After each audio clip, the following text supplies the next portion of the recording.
Tenemos el placer de que esté con nosotros hoy el maestro Rubén Blasco Talabán, que es egresado de la Universidad Politécnica de Valencia, en España, y es máster en Ciudad y Urbanismo por la Universidad Oberta de Cataluña. Actualmente ejerce como docente de la carrera de Arquitectura en la Universidad Panamericana y es coordinador del Laboratorio del Hábitat del UNIVA, socio del Instituto del Hábitat Humano y doctorando en Ciudad, Territorio y Sustentabilidad de la UDG. De 2020 a 2023 ejerció como director de estudios técnicos en la Procuraduría de Desarrollo Urbano del Estado de Jalisco y ha trabajado para distintas empresas de consultoría, tanto en España como en México. A lo largo de 4 años ha ejercido como consultor ejecutivo en los proyectos de transformación urbana del distrito de Nou Barris para el Ayuntamiento de Barcelona, España, y también ha elaborado desde el 2000, en el 2000, en el 2001 diversos proyectos de ordenación territorial en la zona oriente de Ecuador. Además, ha sido colaborador de proyectos en la TU de Delft de Holanda y en Oxfordshire, en Inglaterra. Es ponente habitual de charlas relacionadas con el urbanismo, es promotor de foros de diálogo ciudadano, así como autor de diversos artículos de investigación y otras publicaciones. Gracias, Rubén, por estar aquí con nosotros y nosotras, y te cedemos la palabra. No, al contrario, muchas gracias. Tengo en muy buena estima este diplomado. Que, por cierto, ¿cuántas ediciones llevarán ya? Ya llevas unas cuantas, ¿no? Esta es la... Eh, Madre mía, o sea, pues muy buen diplomado, buen enfoque y muy necesario. Pues bueno, creo que son las, ay, a ver, 1:08. Pues tenemos como 40 minutos, 50.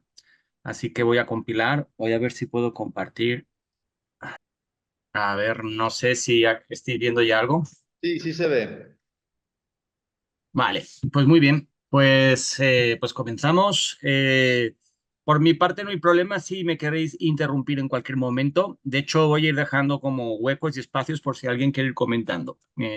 Porque entiendo que muchas veces las preguntas, como que algunas preguntas tienen sentido en el momento, ¿no? Y luego ya es como, no, luego al final. En mi caso no hay problema y con mucho gusto atiendo las preguntas o dudas o sugerencias o alegaciones.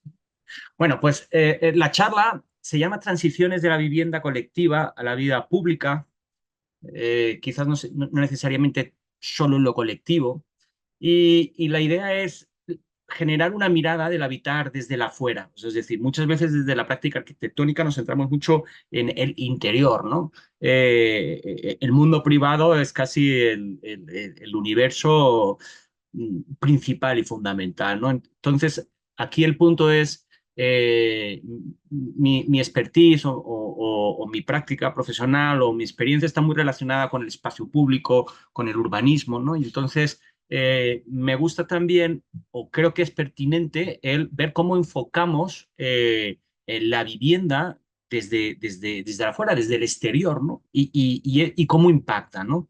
Eso en nosotros, en las personas ciudadanas. Las preguntas clave que intento tratar ahora en estas sesiones: ¿cómo interactúa el espacio público con el espacio privado habitado? ¿Existe relación? De eso nos lleva a la segunda pregunta. ¿Esta relación la incluimos entonces realmente si existe? ¿La incluimos esta influencia en el diseño de nuestro hábitat? Y por último, es la de cómo construimos ciudades del hábitat. ¿Se puede? ¿Se debe? Y por ahí van cosas. Como preámbulo, así para ir entrando en la temática, pues me gustaría hacer una oda al umbral. O sea, umbral definido por la RAE como paso primero y principal o entrada de cualquier cosa, entrada, acceso, paso, ¿no? Esa comunión de dos mundos, ¿no? Y, y os pongo esta imagen así como ejercicio. Este es el Himstrep, escalera celeste, que hizo un artista plástico, Hans Gosborth, en 1987 en Marruecos. Y me gusta mucho porque representa el umbral en sí mismo, en el sentido, ese punto de conexión entre dos mundos, aunque a veces no pareciera que conecta nada con esta imagen, que está conectando, sí lo hace, queramos o no, de mejor o peor manera, ¿no? En este caso, este artista trabaja mucho el tema del paisaje, el paisaje ceros, es decir, no hay nada, no hay prácticamente, podemos, estás en mitad del desierto, ¿no? Sin embargo, está conectando algo de una forma u otra, ¿no? A lo mejor más tangible o de una forma menos intangible. Y sobre esta oda al umbral me gusta mucho este verso de Benedetti, ¿no? Que dice, los detuvieron por atentado al pudor y nadie les creyó cuando el hombre y la mujer trataron de explicarse. En realidad, su amor no era sencillo. Él padecía claustrofobia y ella agorafobia. Era solo por eso que fornicaban en los umbrales. Es decir, el umbral es el punto de unión de dos experiencias. Él padecía claustrofobia, ella agorafobia, y solo hay ese espacio. Es decir, es un poquito, sirve como para reivindicar que el umbral existe y debemos cuidarlo o por lo menos ser conscientes de ello, ¿no?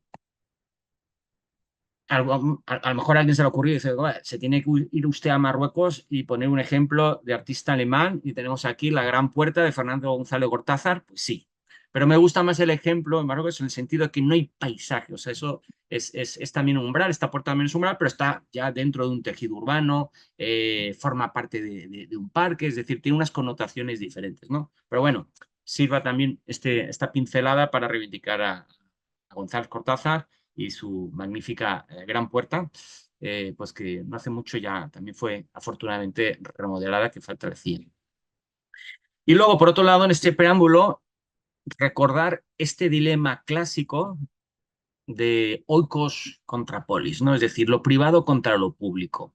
Porque el umbral, como ese límite que existe entre lo público y lo privado, pues genera conflicto, casi como en nuestra sociedad, ¿no? Es decir, siempre estamos viviendo en esa paradoja entre el egoísmo y el altruismo.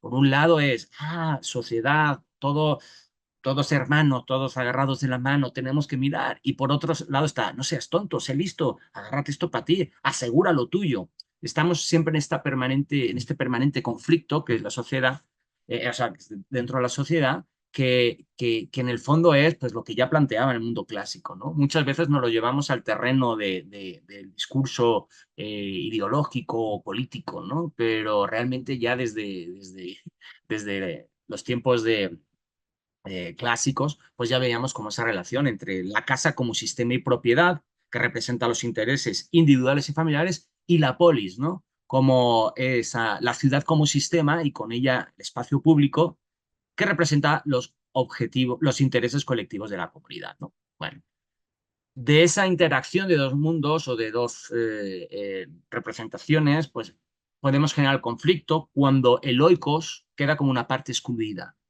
y que es posiblemente cierta tendencia ha habido últimamente, ¿no? O sea, en los últimos tiempos, en el último siglo, a generar ese oikos de esa casa como un elemento aislado. Pero más sin embargo, ya en la Grecia clásica, ya también era una fuente de oportunidad. ¿Cuándo? Cuando era una parte integrada, no excluida. O sea, la ciudad contemplada como una familia a gran escala en la Atenas democrática. No siempre fue así, ¿eh? O sea, en la misma Grecia hubo momentos y momentos que sí sucedía esto, otros momentos que no. De hecho, hay planteamientos muy distintos, por ejemplo, para Platón o Aristóteles, ¿no? Al respecto.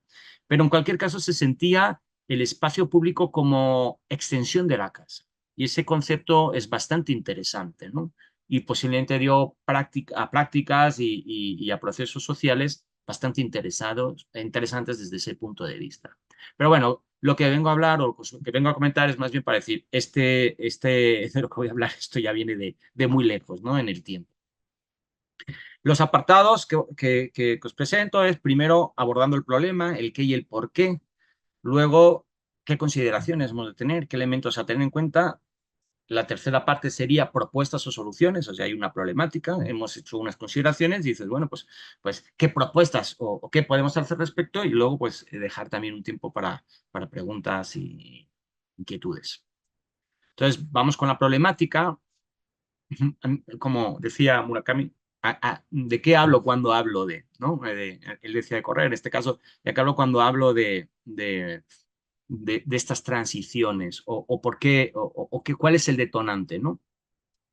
Pues el primero es lo que denomino, esto es de una manera personal, no hay bibliografía al respecto, la calle búnker.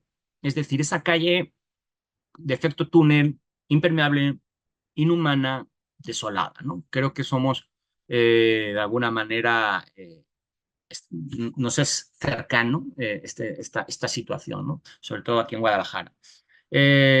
Flanco, o sea, totalmente impermeable, donde no hay, obviamente, esa permeabilidad y donde está desolada prácticamente, ¿no? Esto es en el Paseo de los Parques, en Zapopan.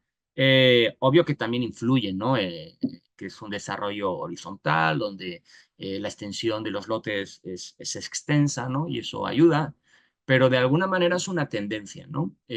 A generar este tipo de calles. Vamos a poner más ejemplos, ¿no? La imagen anterior es en desarrollo estrictamente horizontal y aquí vemos una calle, una avenida, en este caso la avenida Montevideo en Guadalajara, a la altura de las dos puntas Towers. Y entonces vemos cómo, pues oye, pues hay desarrollo vertical, ya no solo un tema horizontal, hay verticalidad. Y desde la verticalidad se genera la misma práctica de impermeabilidad y vemos ese muro ahí a la derecha y de alguna manera la propia calle también genera cierta barrera, ¿no? Al respecto. Pero bueno, nos vamos a centrar sobre todo en la impermeabilidad, ¿no? Y luego, pues por ejemplo, tenemos otra calle en otro barrio, en Montetirreno, en Guadalajara, ahí cerca del country, y entonces esto es puro desarrollo vertical. Más, ¿cómo se ha planteado ese desarrollo vertical? Está absolutamente bunkerizado, amurallado, eh, y esto es tendencia de alguna manera.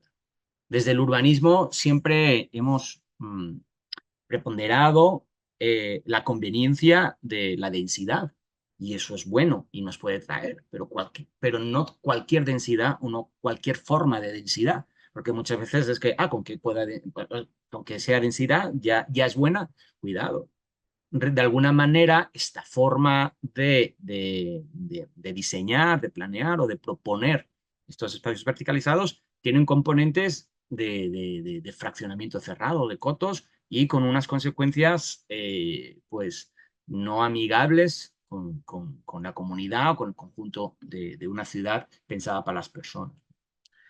Eh, de alguna manera, la planeación también ha incitado a que esto suceda. ¿De qué forma? Bueno, pues a través de la restricción frontal. Según el reglamento para la gestión integral del municipio de Guadalajara, es aquella superficie que debe dejarse libre de construcción dentro de un predio, medidas de la línea del límite con la vía pública hasta su elemento por todo el frente del mismo predio. Yo estoy totalmente en contra de esta restricción frontal y considero que no es ni necesaria ni pertinente, más bien todo lo contrario, ¿no? Porque ayuda a esta impermeabilidad que tenemos a día de hoy en muchas calles y en muchos de los proyectos, ¿no?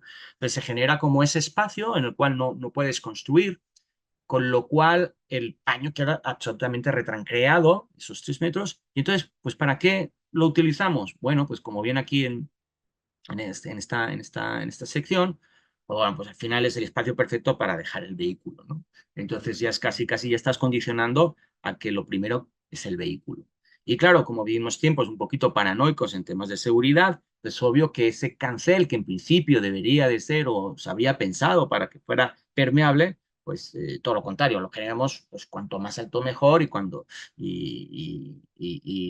casi que no puedas ni tan siquiera ver la propia fachada, ¿no? De la construcción, de la casa, de la vivienda. Entonces eso nos genera o potencia la sensación, ¿no? de aislamiento. Esta restricción frontal que abona a esto, pues está planteada sobre todo tropicalizando, o sea, sin tropicalizar, mejor dicho, pues tendencias urbanas, ¿no? Vienes de esta calle estilo bulevar, pero dijéramos con jardín delante de la casa, es decir, un poquito como la imagen de la izquierda que os pongo, ¿no? El supuesto de la planeación es que deja un resguardo y eso embellece de alguna manera la ciudad, sin tener en cuenta que no es espacio ya privado y que, bueno, si quieres embellecer la ciudad, pues deberías de tenerlo contemplado en la parte de espacio público o de alguna manera dejarlo mejor escrito, porque entonces esa restricción frontal heredada y ya dada por supuesta, pues al final se convierte en la realidad de la derecha, ¿no? Que al final es un cáncer que para nada es permeable, no hay visibilidad y eso hace que en vez de generar ese supuesto de la planeación de calle embellecida, pues al contrario, tenemos una calle absolutamente hostil, ¿no?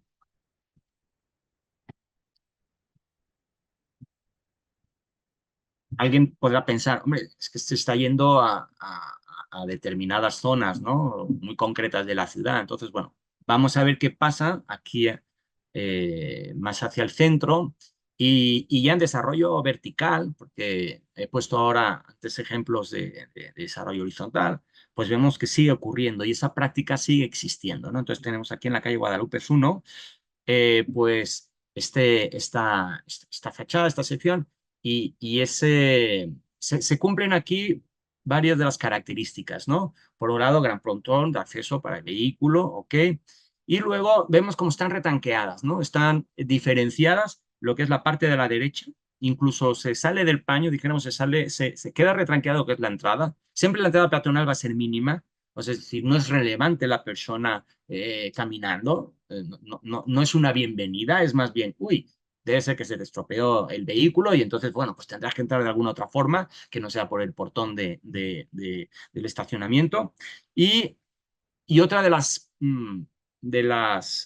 constantes también en el diseño de vivienda, que es el que esté, dijéramos, eh, estar por encima del nivel de la banqueta, ¿no? Y siempre es como una barrera. Entonces tenemos como un espacio que podría estar volcado hacia la calle, donde se genera permanencia, hacia el espacio público, se genera cierta hostilidad. Sí, es cierto que no es opaco el cancel y hay cierta permeabilidad, pero no está pensado para que se genere esa interacción, ¿no? Entonces vemos que estos son, dijéramos, casos bastante recientes, es decir, es una tendencia que está ahora absoluta y totalmente vigente, ¿no? Es un poquito el sentido de esta charla, ¿no? El poner énfasis en este tipo de casos y lo que suponen. Como venía a decir, la restricción frontal, claro, no solo es la frontal, luego te piden, depende de las zonas, también te piden la posterior.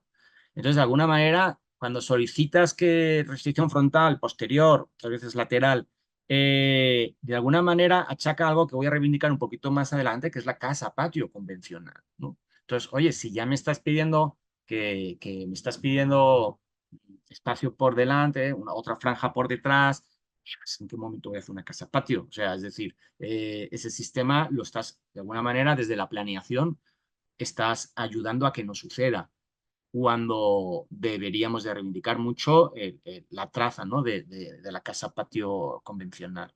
Ahora lo retomaré un poquito más adelante en las propuestas, ¿no? Pero ver cómo que de alguna manera la planeación puedes incentivar o puedes inhibir determinados estilos constructivos y sobre todo estilos constructivos tradicionales locales, ¿no? Entonces, es decir, tiene un porqué ese diseño, más sin embargo preferimos copiar prácticas de otras latitudes que no responden a nuestras necesidades eh, y, y les damos cabida en la norma en la planeación. Entonces, pues bueno, también un poquito para generar esta reflexión al respecto, ¿no? Y bueno, de alguna manera todo esto viene englobado dentro de lo que es esta tendencia de urbanismo que podríamos llamar feudal. Es decir, el individualismo como tendencia, pero también como respuesta a la ciudad fallida, ¿no? Es decir, todo el fenómeno de los cotos y los fraccionamientos, la ciudad se fue fragmentando, al fragmentarse perdió vinculación interna y la vuelta de tuerca de esa fragmentación que genera muchas problemáticas, entre ellas la inseguridad, lo que hizo es que hoy pues vamos a levantar muros. Levantemos muros y además generemos un control de acceso, ¿no? Entonces, este es, por ejemplo, la entrada a la vía pública y es entrada a vía pública de Valle Real desde la avenida Aviación. Entonces, resulta que esta calle eh, pues realmente es pública. Es es decir, no es como un condominio. Bueno, quiero pensar que ya estáis un poquito, ya sabes, pero no, un condominio es una propiedad privada y casi es lo que pasa allá adentro es, dijéramos, es un acuerdo entre los condominios, entre los propietarios, ¿no? Del condominio. Pero esto es una vía pública que la has tenido que ceder y que la has tenido que desarrollar. Porque yo, si soy una persona ciudadana de Zapopan, resulta que tengo que pasar un control para entrar. Pues resulta que esto está en connivencia del gobierno local. Entonces, a través del contrato, ahí lo veo, feo, 611/2022, o sea, en el 2022 se lo renovaron para 10 años más, hasta el 2032, pues resulta que a mí me tienen que controlar por pasar eso, ¿no? Y todo viene de esta eh, visión de encerrarme, ¿no? La ciudad falló, entonces me voy a resguarecer. No me importa lo que pase, ¿no? Esto recordando un poquito, y esto es curioso porque en la Grecia clásica, no sé si sabéis de dónde viene el término idiota. El término idiota viene aquel que era desafecto a los intereses de la polis, o de la ciudad, o sea, aquel que no le importaba las cuestiones de la ciudad o los intereses de la ciudad, ¿no? Entonces, te apartas de la ciudad, no te excluyes y bueno, también es verdad que la ciudad falló, no ofreció lo que tenía que ofrecer, pero de alguna manera es esa búsqueda de individualismo, ¿no? Entonces, se generan como feudos. Entonces, estamos en un estado sitiado, feudado, microfeudal, ¿no? Y que llega casi hasta la aberración y connivencia. Es decir, estás cerrando cosas que son públicas. ¿Cómo cierras? ¿Cómo le concesionas? Claro, el concesionarlo al municipio le viene perfecto, porque para el municipio sería genial que todo su municipio fuera un gran coto, porque entonces no tendría que invertir en paisajismo, en tala y poda de árboles, en iluminación, en drenajes. Ahí los vecinos que lo hagan, ¿no? Entonces, claro, económicamente, pues mucho mejor si fuera, piensa el municipio, ¿no? Pero, hombre, pero eso es un desastre a nivel de construcción de ciudad, ¿no? Entonces, este organismo feudal nos lleva incluso a esta aberración que es cotos dentro de cotos. O sea, llegan a ver hasta cotos dentro de cotos dentro de cotos. Es decir,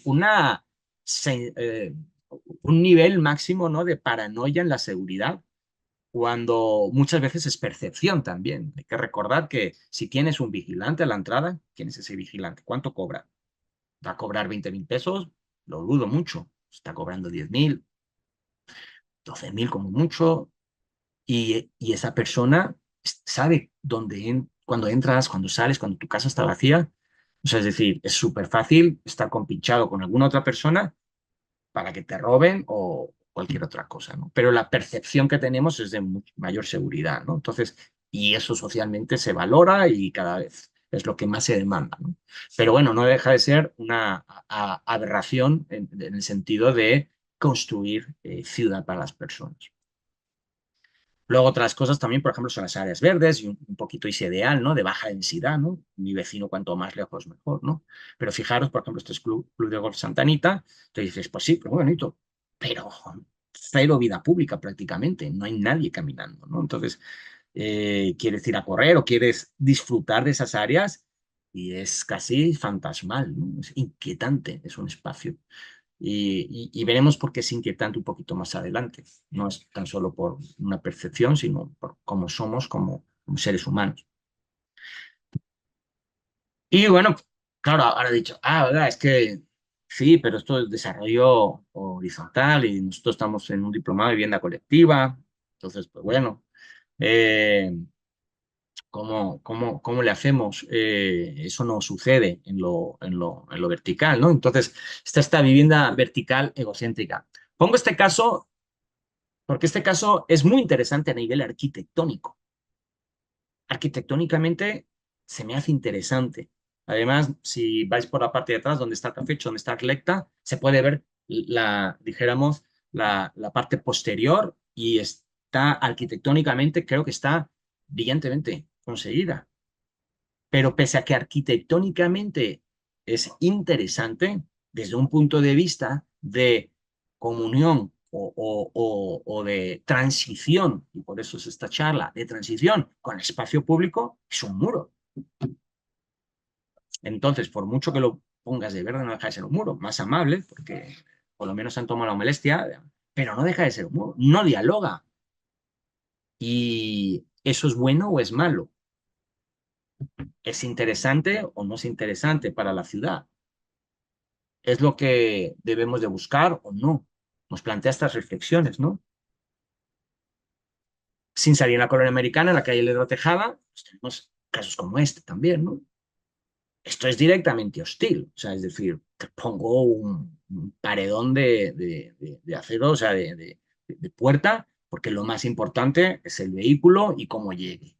Es más, te doy, o sea, es así, es como una aberración, ¿no? Es decir, mira, te doy una parte para que lo puedas estacionar y luego otra cubierta para que tengas protegido, ¿no?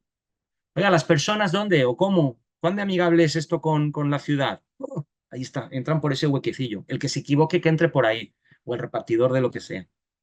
Entonces, es así como queremos construir nuestra ciudad, con este tipo de soluciones. Entonces, bueno, pues lo estamos haciendo. Estos son, dijéramos, casos contemporáneos.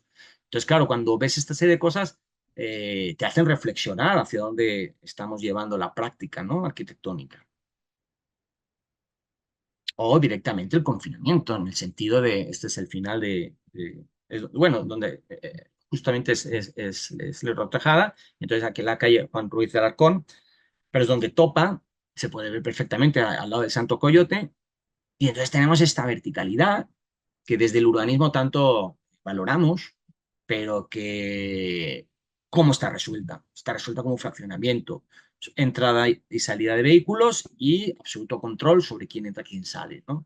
Entonces, no hay diálogo, no hay transición, es un corte duro sobre lo que es el espacio público con el espacio privado, ¿no? Y luego, dentro de esta vivienda, bueno, en la imagen no sale, esto es desarrollo vertical. Cuidado, aquí no estoy valorando para nada la práctica arquitectónica en el sentido de si están mejor o peor, o tampoco le voy a entrar si cumplen o no cumplen la norma, o cómo consiguieron esas alturas en ese perímetro B, pero bueno, eso ya es otro asunto. Aquí me estoy fijando en el egocentrismo, en el sentido, miro para adentro, lo de afuera, no quiero mirar hacia afuera, de hecho, deliberadamente, ¿no?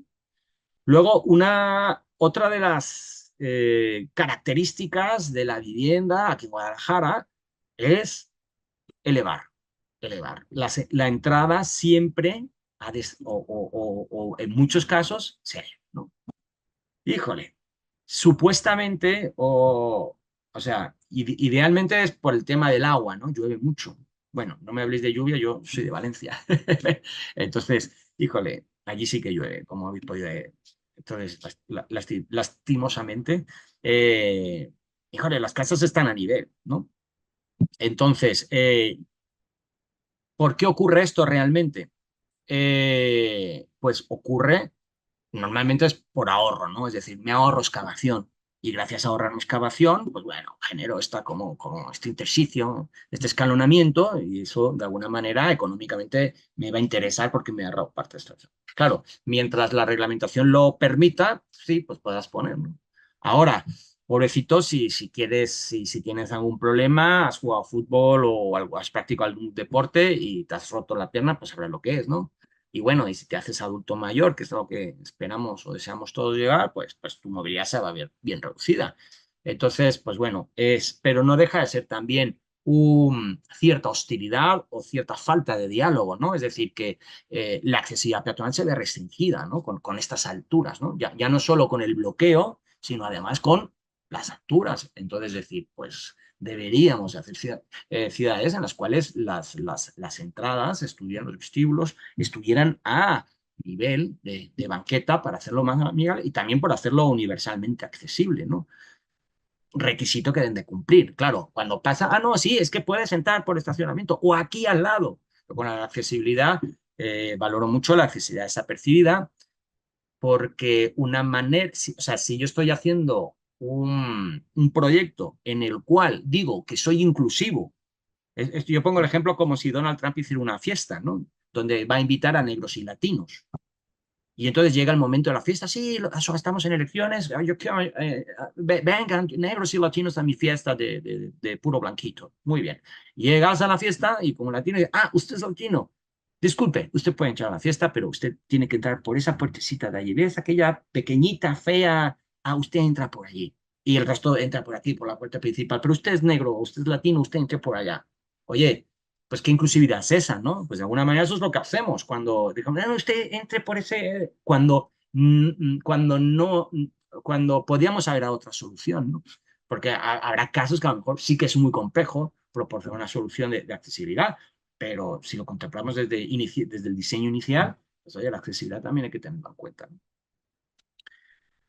Y luego también otra de los elementos negativos de estos desarrollos verticales, y que ojalá seáis conscientes de ellos también cuando lo pongáis en práctica en vuestro proyecto, es incluirlo todo de amenidades, ¿no? Y eso puede tener, cuando hablamos de co-living o a la hora de aprovechar eficientemente el espacio, puede tener una significación, pero muchas veces la idea de aportar amenidades es que no tengas que salir a la selva, a la jungla urbana, nunca mejor dicho.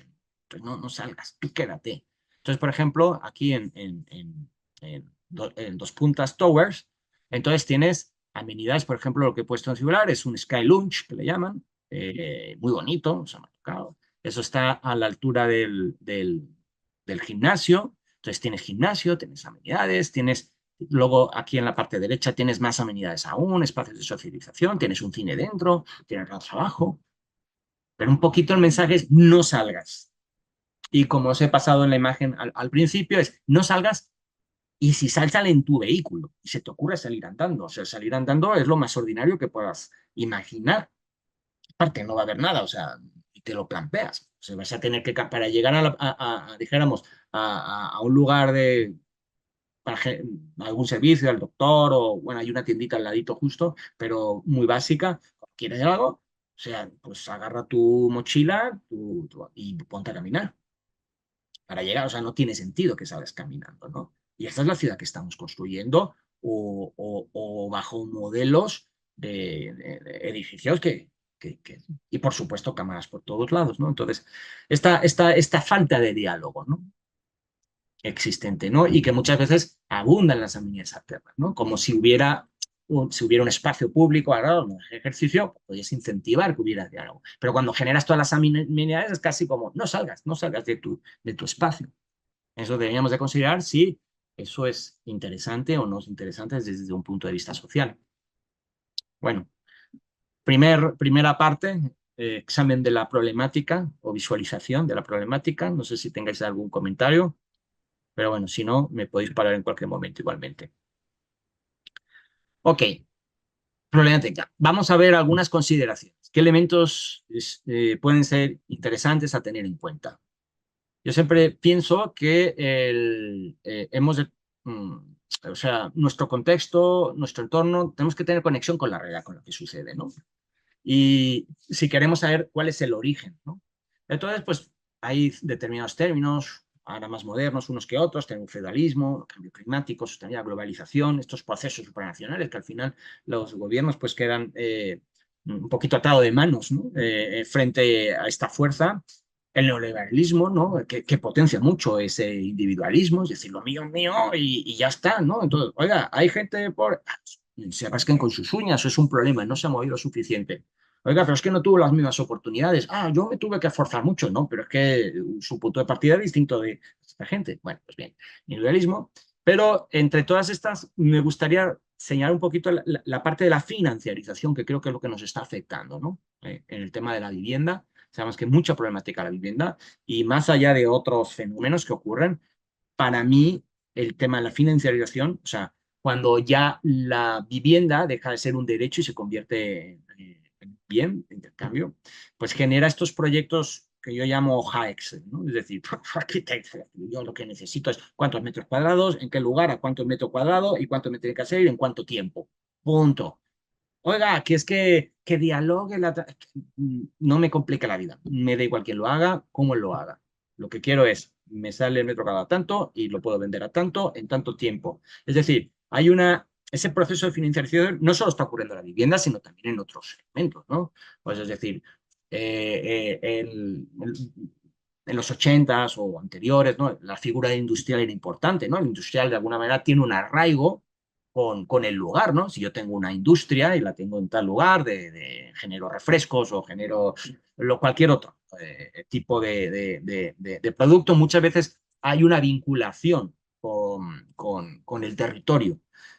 Pero en la financiación me da igual lo que ocurra, como si estás invirtiendo en armamento que está destrozando personas, ¿no? Es decir, ¿me renta? O sea, ¿genero o no genero rentabilidad? Entonces, eso también desgraciadamente es un contexto que no ayuda, ¿no? A que seamos sensibles, ¿no? A estas transiciones, ¿no? Es decir, me da igual, hazlo y hazlo pronto, rápido y con el máximo rendimiento, ¿no? Es una consideración. Otra consideración, ser conscientes de lo que es la vida cotidiana y qué es la vida cotidiana en el exterior, ¿no? Muchas veces perdemos de vista eso, queremos acercar, estamos pensando, y, oye, ¿qué hacemos en el día a día, no? ¿Somos conscientes de lo que hacemos en el día a día? En el exterior, ¿qué hacemos? Pues nos desplazamos, caminamos, corremos, vamos en bicicleta, vamos a tomar el bus, algunos, paseamos al perro, sociabilizamos, nos contamos con amigos, saludamos, conversamos con los vecinos, ¿qué tiempo hace? ¿Qué tal? Nos abastecemos, vamos a la tiendita, al súper, a Inseres, realizamos trámites y servicios, al cajero, la peluquería, el médico, la basura, nos recreamos, o sea, podemos descansar en un banco, observar el entorno, hacer ejercicio. Es decir, como personas, nuestra vida cotidiana va implícito todo esto, ¿no? Entonces, y esto, el lugar idóneo es el exterior. Entonces, nuestra vida cotidiana no la podemos resolver. Bueno, faltaría además trabajo, ¿no? Que no sea teletrabajo. Pero bueno, eso es como más obvio. Entonces, pues es decir, el exterior nos hace falta de alguna manera. No podemos realizar todo esto simplemente. Entonces, o mayormente, ¿no? Ya también con las compras online, pues muchas cosas, o la socialización la podemos resolver. Pero bueno, ahora pasaré a otro punto para que tengamos en cuenta por qué sí que lo necesitamos, ¿no? Entonces, pues bueno, ser conscientes de lo que hacemos en la vida cotidiana y de la importancia de dar cabida a todas nuestras acciones a lo largo del día. ¿Y por qué es importante? Pues porque somos personas y de alguna manera hemos de reflexionar sobre lo que es el hábitat de Homo sapiens. Somos Homo sapiens.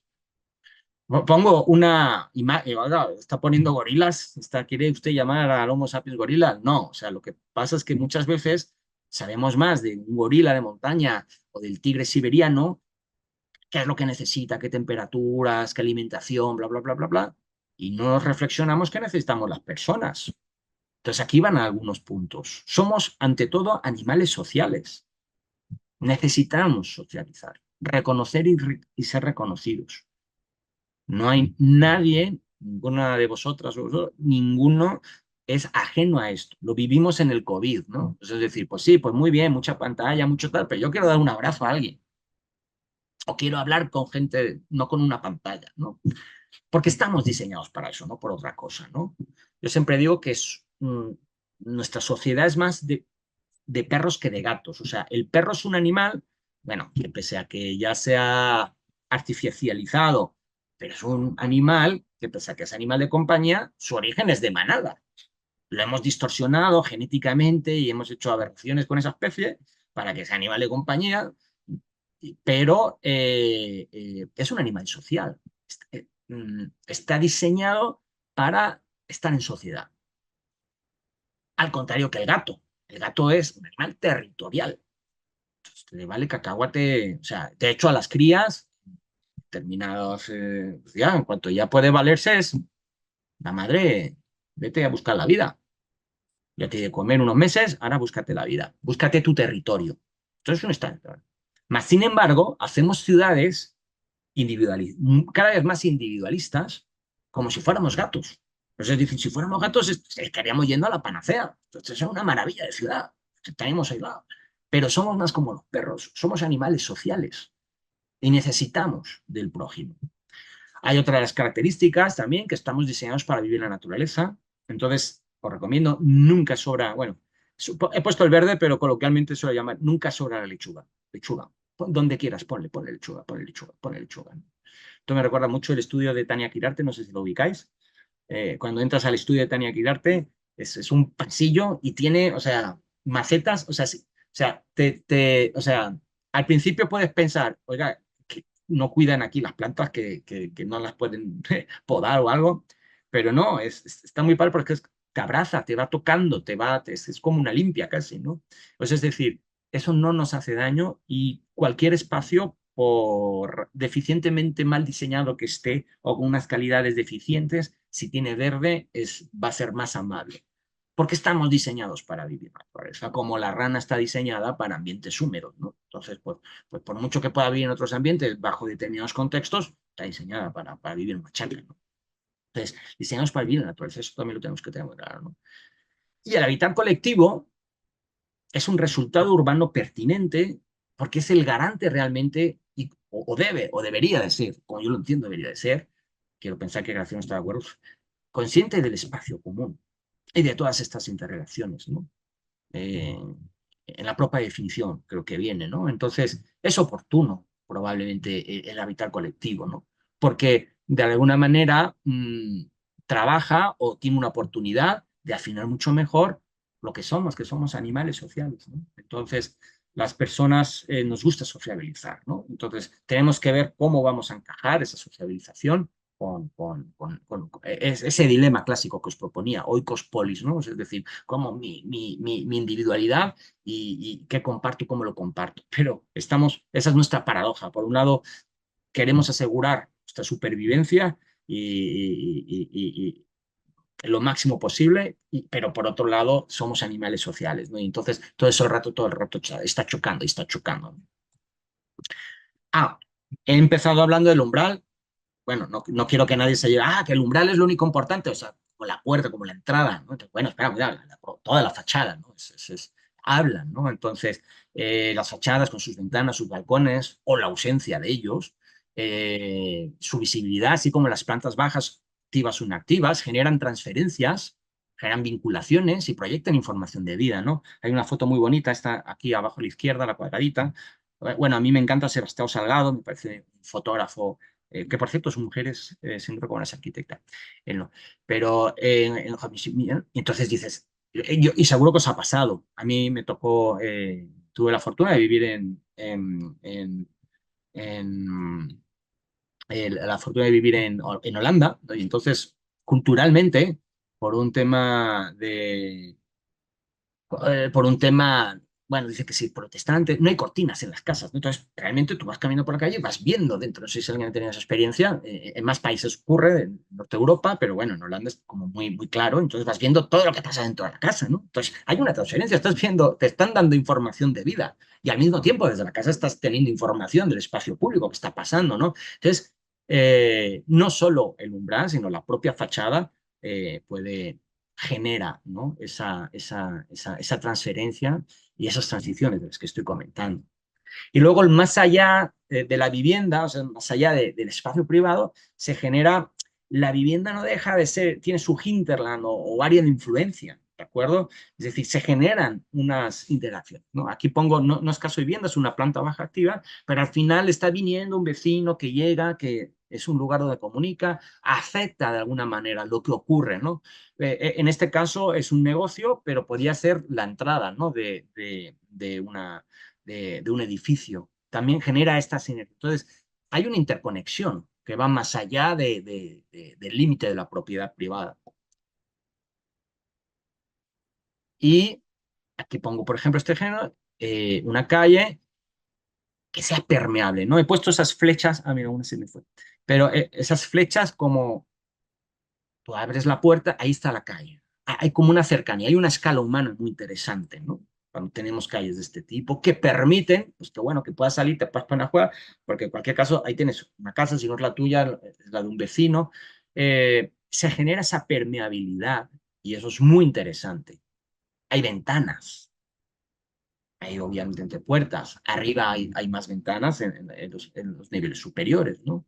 Entonces puede definir, hay permeabilidad. Tampoco hay que hacer súper, o sea, tampoco hay que inventar el hilo negro, pero por lo menos tener en cuenta, no tener en cuenta, por ejemplo, este ejemplo. Este ejemplo me fascinó.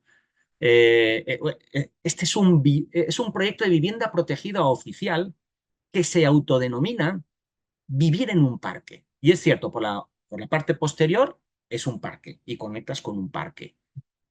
Está en el barrio residencial, en Galatasaray, Miller Italia, pero ole, o sea, es decir, o sea que esto es una vivienda colectiva. ¿Dónde está la transición con el espacio público? Me has metido un paredón, un búnker. Además, este es búnker, porque este ya está hecho con concreto, hermano. O sea, es decir, y esto es un proyecto de vivienda social. Algo no estamos reflexionando bien. Desde la arquitectura algo se tiene que pensar al respecto. ¿Cómo puedes validar esto? En un vivienda de vida protegida oficial que está apoyado por el municipio de Milán. De hecho, es un encargo del gobierno local. Entonces, ¿cómo le puedes llamar esto colectiva? O, bueno, yo lo veo, a mí me genera inquietud al respecto, ¿no? Entonces, esta impermeabilidad implícita, manifiesta y absolutamente hostil, ¿no? Fijaros lo que es caminar. Bueno, tenía que haberle dado, lo que pasa es que quedaba muy centradita y quedaba muy bonita, pero bueno, que eso es todo, prácticamente es una cuadra con ese muro.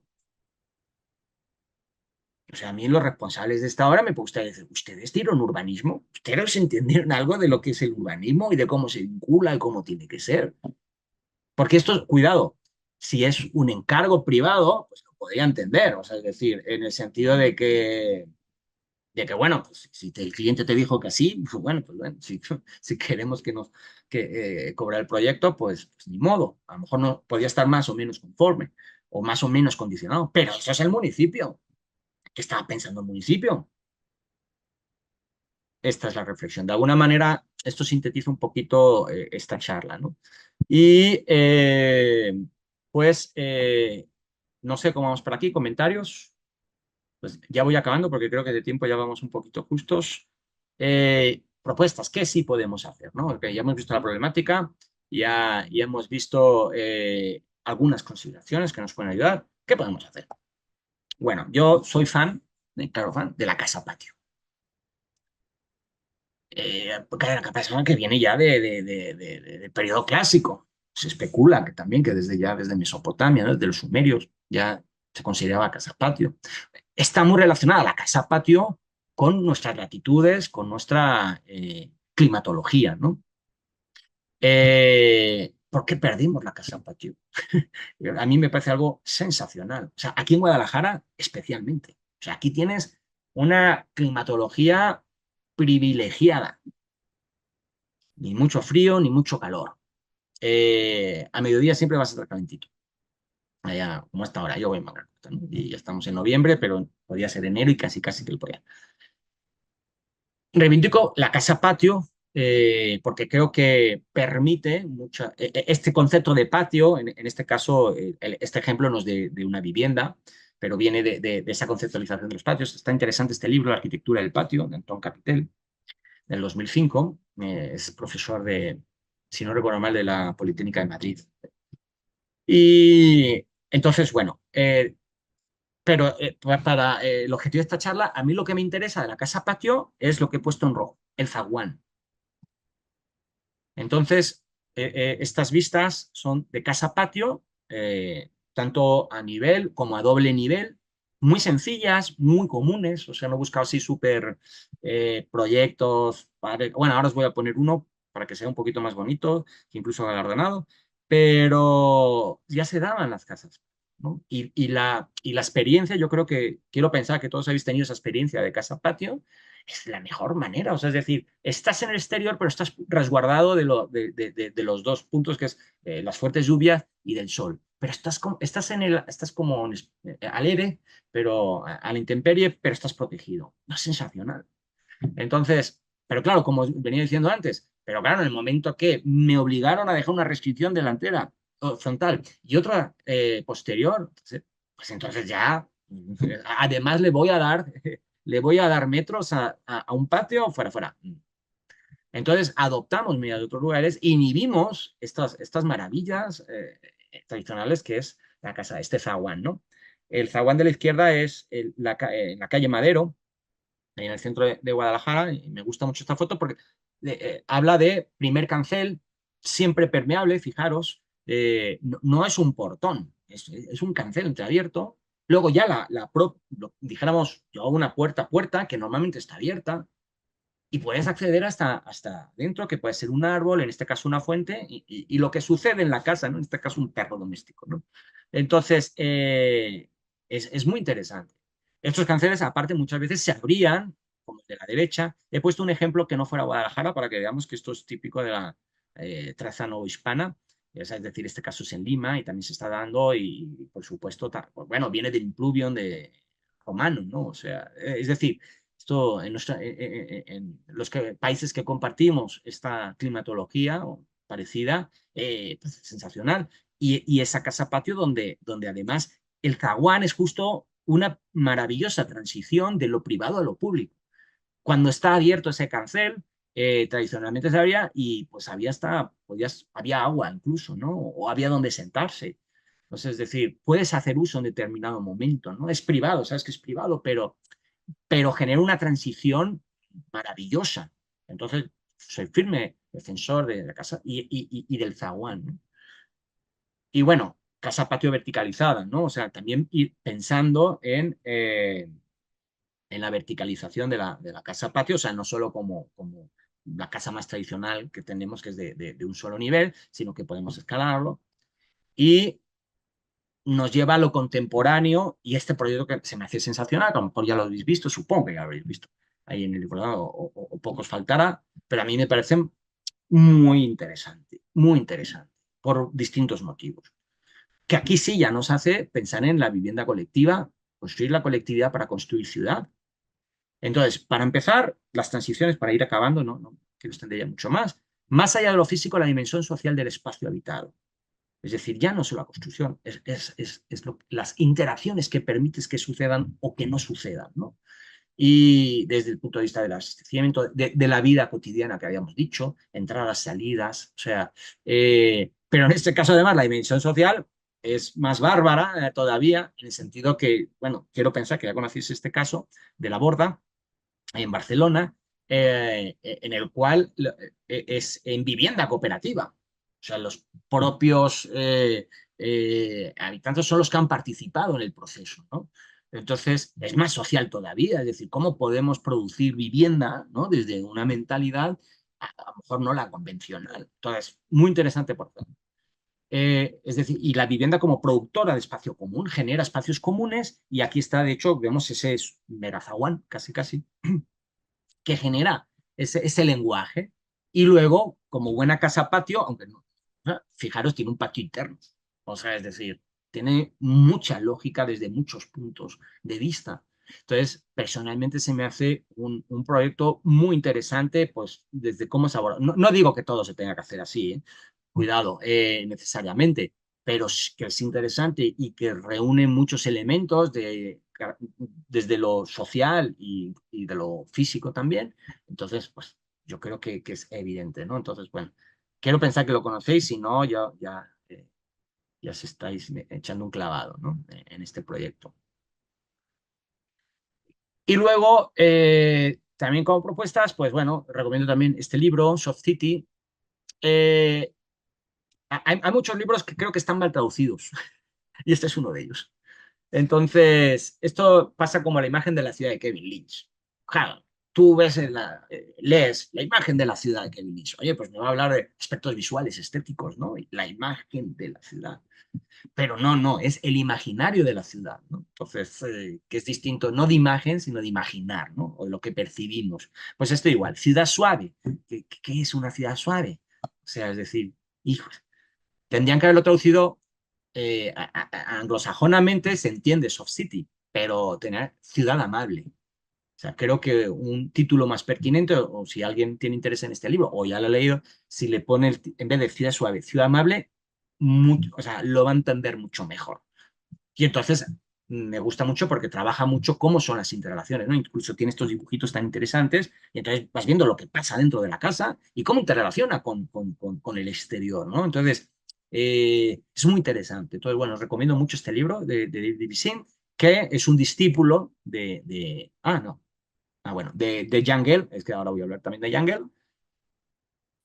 También consideraciones, Jane Jacobs, Ojos en la calle, pues que hablaba también justo de estas transiciones, de estas intersecciones, de poder ver dentro de que exista esta comunicación, de la oferta, ¿no? Entonces, pues bueno, también recordar mucho este libro, Muerte y Vida, que creo pensar que ya lo habéis leído, o que ya lo habéis ojeado, de Jane Jacobs, pero que vamos, que a lo que vamos a decir, no estoy hablando del hilo negro, ¿no? Es algo que ya es bibliografía muy, muy, muy buena y, y muy referencial. David Sim, discípulo de Yangel, y a mí me gusta mucho esto de Yangel, de la escala humana, y no sé si se alcance a ver, pero queremos construir ciudad para las personas, tiene que haber una escala humana. Y entonces, si os fijáis, aquí ponen esta sección y entonces sale la experiencia, dice, oye, a partir de qué nivel yo ya pierdo el contacto ya no sé quién hay abajo en la calle, ni yo desde la calle puedo saber quién hay, ya pierdo el contacto visual de saber quién está, ¿no? Entonces está el nivel A y luego está un umbral importante, que son los 6,50 metros, pero a partir del umbral C, 13,5 metros, si alguien está en la calle ya no ve a quien está arriba y viceversa. Ya no lo entiendo. En las fotitos de la derecha se ve, ¿no? O sea, lo que veo desde abajo como persona ciudadana y lo que veo desde arriba como inquilino, ¿no? Entonces, la relación está muy interesante. Entonces, no, ya no construyamos más de 6 niveles. O sea, luego por costos, pues a lo mejor te interesa, porque además de 6 ya o sea, por costos normalmente, pues lo que pase de 5 o 6 ya te tienes que ir a bastantes más niveles. De 16 niveles ya no ves nadie ni hay una interrelación, ya perdemos las calumnias. Entonces, pues bueno, pues también para nuestros diseños, ¿no? Para tenerlo en cuenta, ¿no? Pues cómo afecta la verticalización y en qué nivel, ¿no? Entonces resulta, si estamos construyendo con una alta verticalización y luego nos estamos amurallando y luego pasamos al siguiente punto, no generamos usos mixtos y la planta baja no. Pues entonces, ¿qué estamos haciendo? Plantas bajas activas, es muy interesante, ¿no? Y aquí te viene también en este libro de Cities for People también, en la caja de herramientas final, te viene estos elementos, ¿no? Oye, cuando está activo o no, o tenemos una planta baja, bueno, no es tan activo, pero es amistoso. Mixto, medio medio, aburrido o directamente inactivo, como el caso de esta vivienda social de Milán, ¿no?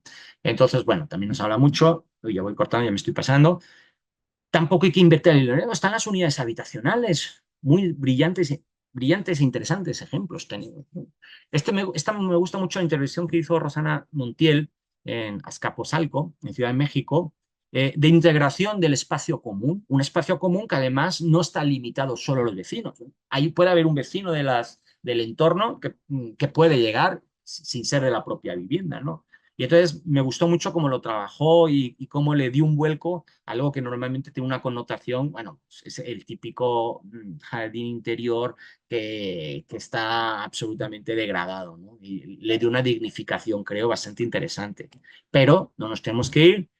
Mira, de esto sabrá mucho Graciano, por la unidad habitacional de Attenbach. Fijaros qué espacios me llega. Bueno, lástima de que el vecino de la planta baja pues pensó que enrejarse era interesante y así ganaba un poquito más de espacio, pero es muy clara la permeabilidad. O sea, tú puedes ir caminando, yo soy una persona que soy de otro lugar y puedo caminar por ahí. No me has encerrado, como estábamos viendo en la vivienda parque que habíamos, ¿no? Es decir, se genera una permeabilidad total y la escala es absolutamente humana, ¿no? Entonces, pues ya, ahí lo tenemos también. Tampoco muchas veces queremos pensar que tenemos que tener muchas cosas, hay cosas que están ahí y que son válidas, pues también la podemos recuperar, ¿no? Como la casa patio, como este tipo, no todas, pero la mayor parte de las unidades habitacionales tienen sus elementos de interés, etcétera, ¿no? Y por supuesto las fachadas permeables. En este caso también este proyecto me gusta mucho porque es la permeabilidad. De hecho os pongo abajo a la izquierda para que sea como es la calle, o sea, es decir, porque a veces hay este tipo de espacios, pero luego resulta que están amurallados, entonces ya no tiene chiste. O sea, tú puedes acceder a este jardín si eres una persona ciudadana de Basilea y si vas caminando por ahí, ¿no? Además es interesante porque creo que es algo que debemos de hablar, bueno, ya nos vamos a otro tema, ¿no? Pero que es la reconversión. Necesitamos suelo, necesitamos suelo en núcleo urbano consolidado. Por ejemplo, ahora se va a hacer lo del millón de viviendas, bueno, medio Infonavit, medio millón de Conade. ¿Cómo vamos esa cantidad? ¿Dónde las vamos a poner?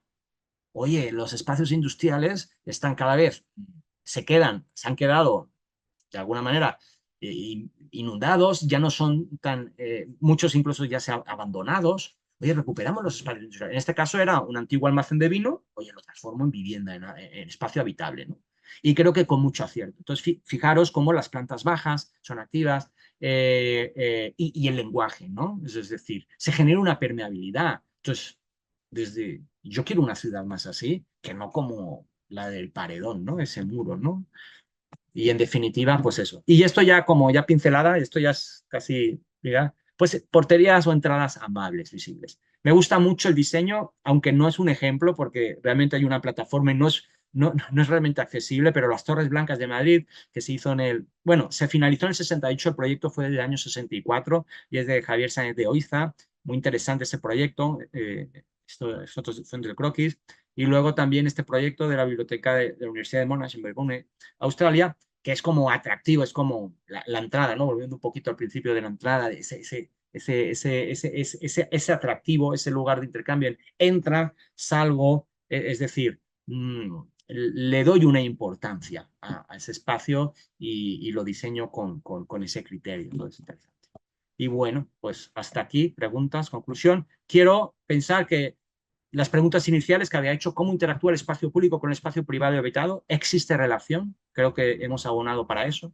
¿Incluimos realmente la influencia del espacio público en el diseño de nuestro habitar? Hemos visto casos que sí, casos que no.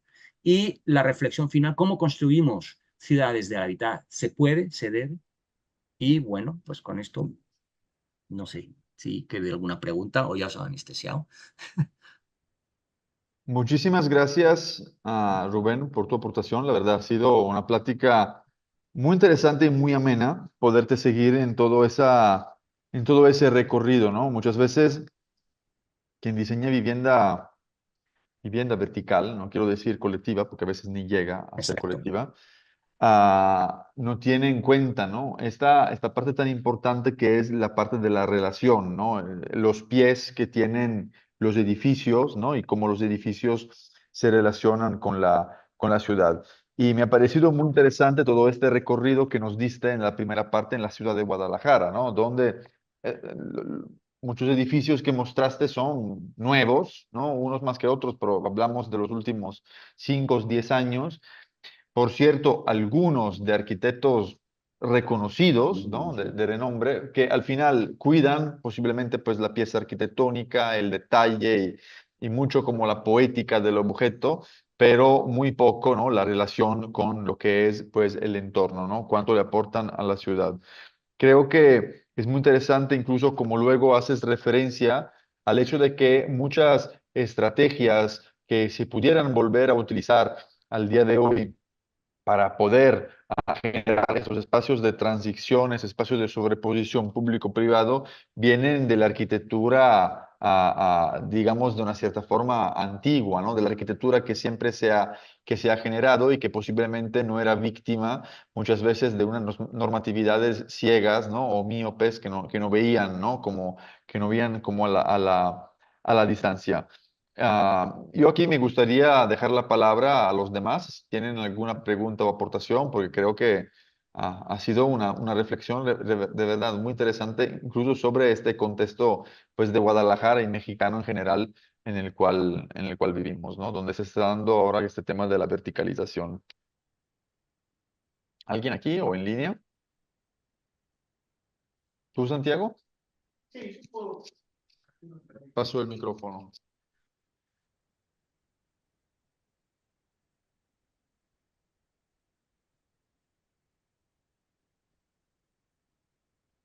Bueno, Primero, muchas gracias. La verdad que una charla muy, muy buena, eh, muy, muy atrayente para nosotros. La verdad que muchas gracias. Eh, un comentario o no sé si una pregunta, pero en el punto donde tocas el tema de las amenidades internas, ¿no? Como algo negativo. Eh, Mi pregunta es, o sea, para mí es como un espacio de la comunidad que habita en el edificio, ¿no? Como un espacio, como una escala de contacto con el vecino del edificio que me parece que puede ser interesante cubrir, ¿no?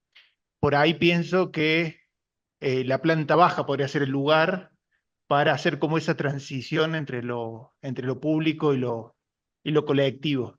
No sé si querés desarrollar un poco más Sí, o sí, sí, hablar de ese tema. sí, sí, qué bueno. Lo que pasa es que lo dije así como muy deprisa, a lo mejor no se escuchó bien. O sea, no me refiero a la, o sea, hay veces que sí que es interesante, por ejemplo, desde cuando quiero eficientar el espacio, es muy interesante que genere estas amenidades y estos espacios comunes, cuando está pensado como complemento a la casa. Pero cuando esa es la intención, es afortunada. De hecho, cuantos más espacios mejor. O sea, lugares donde podamos lavar la ropa. ¿Por qué tengo que tener una lavadora? Si solo a lo mejor somos dos personas o espacios como esos espacios comunes, ¿no? Porque tengo que tener un salón de X metros cuadrados cuando puedo tener algo más pequeñito y bueno, pues ya me subo arriba o me voy a otro lado. Eso es muy interesante. Yo me refería a este tipo de amenidades que, pese a que tú tienes, no me estoy refiriendo a depas de 60 o 70 metros cuadrados. Tienes un depa de 150 o 100 metros cuadrados. O sea, tienes espacio absolutamente parado. Y la amenidad está, o sea, hay una mentalidad de no salgas. Pues es decir, no es un espacio de convivencia. De hecho, muchos de estos elementos es si hay alguien vecino ya no lo puede ya no lo puede utilizar otro, ¿no? Entonces, ese enclaustramiento, en el sentido de cómo he generado ya un diseño enclaustrado, entonces tengo, o sea, de alguna manera esto nos haría pensar, es que ya lo planteaba Le Corbusier en su unidad habitacional. Y creo que fue un poquito el fallo del modelo. Es cuando piensas de forma enclaustrada. Está bien generar algún tipo de amenidad, está bien, claro que es bueno generar espacios comunes, ¿no? Un lugar donde incluso ojalá pudiera vincularse la comunidad. Eso es fantástico, ningún pero. Incluso si quieres una alberquita, lo que sea, ok. Pero cuando ya está planteado una serie de amenidades para que te aísles del mundo, eso es lo que ya no es tan interesante, porque de alguna manera está reduciendo tu contacto con el exterior, ¿no? Y de alguna manera también eso es lo que hay cierta demanda. Lo que quiero es aislarme del exterior. El exterior es una jungla, es la selva urbana, entonces no quiero relacionarme con eso. Yo quiero ya que lo tenga ya todo. Yo tengo hasta mi cine, ¿no? En el caso de todo, me asombró porque había hasta una sala de cine. Y está bien, o sea, es decir, entiendo esas consideraciones, pero también tenemos que tener en cuenta lo que eso supone, y es que estás enclaustrando. Y una vez más, esto es como el tema de los cotos. Yo no critico a quien viva en un coto. No tiene, o sea, como yo no puedo opinar de nutrición o de temas fiscales que no me gustan ni me interesan, bueno, estoy forzado a ello. Pero, entonces, es decir, pero sí de los que toman, los tomadores de decisiones que generan las políticas para que eso se regule de alguna manera. Entonces, sí que está bien un tipo de, como has comentado, la planta baja también es el lugar perfecto, además se genera esa permeabilidad. Incluso dentro, no hay problema. Cocinas comunales, genial. O sea, es decir, pero fijaros, lavar la ropa, cocinar, pongo en común mi vida. Ahora, no es lo mismo cuando ya tengo una serie de amenidades como un cine, ¿no? Por ejemplo, ¿no? Y además que es incrustado, que no pueden, no es un auditorio como en algunas unidades habitacionales, luego podría servir más allá, ¿no? De la propia unidad habitacional. Entonces, bueno, generar también más que nada la reflexión, ¿no? Es decir, cuidado mm, si generamos espacios que estás potenciando peligrosamente el aislamiento y el aislamiento del resto de la ciudad, ¿no? Entonces, también que permee ese tipo de acciones, ¿no? Porque si todo lo resolvemos dentro de ese espacio, pues vivo en una realidad, en una realidad muy artificial. Y somos animales sociales, recordadlo. No estamos diseñados para vivir en una burbuja como acabamos viviendo. No sé si eso responde a tu pregunta de alguna manera. Sí, gracias. ¿Alguien más?